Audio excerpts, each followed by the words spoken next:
ఈ రోత ఛానలు, ఈ సాక్షి ఛానల్ ఏదైతే ఉందో, నీలి మీడియా, కూలి మీడియా, పేటీఎం బ్యాచ్ మీడియా ఇలాంటి సన్నాసులు అందరూ కూడా చేరి డిబేట్లు పెట్టి మరి భారతీ రెడ్డి గారు కూడా ఒక మహిళని మర్చిపోయి, అదే జగన్మోహన్ రెడ్డి గారికి 2 కూతుర్లు ఉన్నారనే విషయం మర్చిపోయి బరితెగించి రాజధాని అమరావతి పైన ఇంకా విషం చిమ్మి మరి వచ్చే పెట్టుబడులు కూడా రానివ్వకుండా మరి ప్రజల్లో విషం అనేది నింపి రాజధానికి రావాల్సినటువంటి ఇటు ఉత్పత్తి పరంగా కానివ్వండి, ఇటు ఆర్థికంగా కానివ్వండి, విద్యాపరంగా కానివ్వండి, మరి అనేక విధాలుగా రాష్ట్ర రాజధానిని ఎదగనివ్వకుండా పూర్తిగా నాశనం చేయాలనేటువంటి ఉద్దేశంతో ఈ జగన్మోహన్ రెడ్డి కంకణం కట్టుకున్నాడు.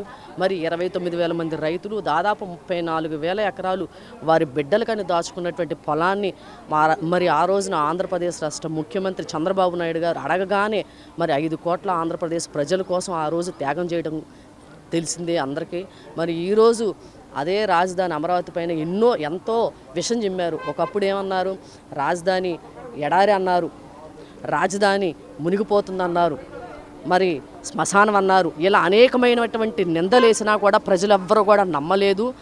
ఏవైతే విషం చిమ్మాడో మరి గతంలో జగన్మోహన్ రెడ్డి గారికి 151 సీట్లు వస్తే మరి ఈరోజు అతను ఆ రాజధాని పైన ఎంత విషం చిమ్మినా కూడా ప్రజలెవరూ కూడా నమ్మకుండా 151లోంచి 5 తీసేసి 11 ఇచ్చినా కూడా ఈ జగన్మోహన్ రెడ్డికి సిగ్గు అనేది లేదు.